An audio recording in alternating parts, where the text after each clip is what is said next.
আমরা জাতীয়তাবাদী ছাত্র দলের পক্ষ থেকে এসেছি। আমরা কথা বলছিলাম, আপনারা মনে হয় এখানে ছিলেন। আমরা একটা নতুন বাংলাদেশ বিনির্মাণ করতে চাই সবাইকে নিয়ে, যেহেতু একটা গণ-অভ্যুত্থানের মাধ্যমে ফ্যাসিস্ট হাসিনার পতন আমরা ঘটিয়েছি। এই বাংলাদেশ বিনির্মাণের দায়িত্ব এখন আমাদের কাছে। এই জন্য আপনি কেমন বাংলাদেশ চান? দুর্নীতিমুক্ত বাংলাদেশ চাই। শিক্ষা ব্যবস্থায় যেন সবাই সমান অধিকার পায়।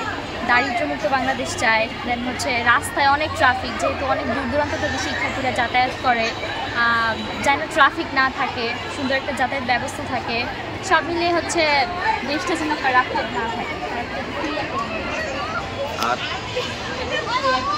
আমরা যেই 31 দফা তারেক রহমান দিয়েছে তার মধ্যে বলা হয়েছে দুর্নীতিমুক্ত বাংলাদেশ বিনির্মাণের জন্য কর ন্যায়পাল নিয়োগ দেওয়া হবে। কর ন্যায়পাল এমন একটা পদ, যে পদের কর ন্যায়পাল চাইলে রাষ্ট্রপতি এবং প্রধানমন্ত্রীকেও জবাবদিহিতার আওতায় নিয়ে আসতে পারে এবং জিজ্ঞাসাবাদ করতে পারে। সেই জন্য আমরা দুর্নীতিমুক্ত বাংলাদেশ বিনির্মাণ করতে চাই। বাংলাদেশে বর্তমানে যে দুদক রয়েছে, সেই দুদক এবং খালেদা জিয়া প্রতিষ্ঠা করেছেন 2004 সালে। আপনি বলছেন দরিদ্রমুক্ত বাংলাদেশ বিনির্মাণ এবং নিরাপদ ক্যাম্পাস, এটা আমাদের অঙ্গীকার। সকল শিক্ষার্থীর মতামতের ভিত্তিতেই ক্যাম্পাস চলবে, ছাত্র রাজনীতি চলবে। আমাদের স্বাধীন মত প্রকাশের স্বাধীনতা কেড়ে নেওয়া হয়েছিল বলেই, আয়নাঘর তৈরি হয়েছিল বলেই আমরা সেই আয়নাঘর ভেঙে দেওয়ার জন্য, আমার মত প্রকাশের অধিকার প্রতিষ্ঠা করার জন্য গত 16 বছর লড়াই সংগ্রাম করেছি। সুতরাং এখন আর কারো মত প্রকাশের স্বাধীনতা ক্ষুণ্ণ হবে না। সবাই স্বাধীন মতামত প্রকাশ করতে পারবেন, স্বাধীনভাবে চলাফেরা করতে পারবেন, লেখাপড়া করতে পারবেন, ক্যাম্পাসে নির্বিঘ্নে বিচরণ করতে পারবেন, গবেষণা করতে পারবেন। সেই নিশ্চয়তা থাকবে। আমরা আমাদের বোনদের জন্য বাংলাদেশের জনগোষ্ঠীর প্রায় 51% নারী, সুতরাং তাদের জন্য সুযোগ সৃষ্টি হয়। সেই জন্য নারী উন্নয়নের বিষয়ে বলা হয়েছে।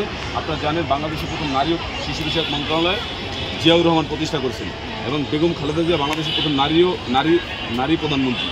এবং অবৈতনিক শিক্ষা নারীদের জন্য এবং উপবৃত্তির ব্যবস্থা বেগম খালেদা জিয়া করেছেন। খালেদা জিয়া সন্তানের নামের শেষে মায়ের নাম যুক্ত করার বিধান চালু করেছেন। সবাই করে বাবার নাম, তিনি করেছেন কিন্তু মায়ের নাম তখন থেকে প্রচলন হয়েছে। সুতরাং নারী উন্নয়নে বিএনপির প্রতিষ্ঠা থেকে এখন পর্যন্ত সবসময় নারীদেরকে অগ্রাধিকার দেওয়া হচ্ছে এবং ভবিষ্যতেও দেওয়া হবে। আপনাকে 31 দফা দিচ্ছি, আপনি পড়বেন। এই লড়াই সংগ্রামের চূড়ান্ত পরিণতিতে জুলাই আগস্টে একটি ছাত্র জনতার গণ-অভ্যুত্থান হয়েছে। সেই অভ্যুত্থানে আপনারা অংশগ্রহণ করছেন না? আমরা অনেকেই অংশগ্রহণ করেছি। এই জুলাই আগস্টের গণ-অভ্যুত্থানে আমাদের অনেক ভাই, 2000 ভাই শাহাদাত বরণ করেছেন। আমাদের বোনরাও অংশগ্রহণ করেছেন। এখন এই আমাদের গণ-অভ্যুত্থানের ফলে ফ্যাসিস্ট খুনি হাসিনা পালিয়ে যেতে বাধ্য হয়েছে। নতুন বাংলাদেশ তৈরি হয়েছে, নতুন বাংলাদেশ রাষ্ট্রের জন্ম হয়েছে। রাষ্ট্রের নাগরিক হিসেবে আমাদের সকলের দায়িত্ব একটি সাম্য, মানবিক মর্যাদা এবং সামাজিক ন্যায় বিচারের বাংলাদেশ নির্মাণ করা। এই রাষ্ট্রের মালিক কারা? আওয়াজ দিয়ে বলতে হবে আমরা যেহেতু এই রাষ্ট্রের মালিক, সুতরাং এই রাষ্ট্র বিনির্মাণের দায়িত্ব আমাদের।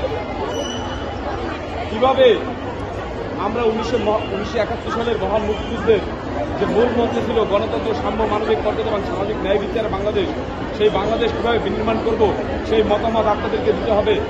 বন্ধুগণ, বিএনপির ভারপ্রাপ্ত চেয়ারম্যান জনাব তারেক রহমান রাষ্ট্র সংস্কারের জন্য 31 দফা দিয়েছেন।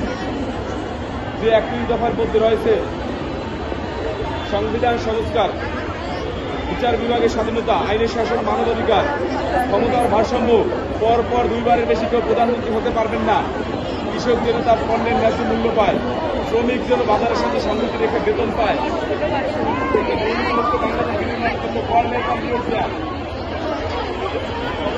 মানুষ যেন তার ধর্ম পালন করতে পারে, বাংলাদেশের সংসদে প্রাধান্য দিয়ে বিদেশ নীতি তৈরি করা, প্রণয়ন করা।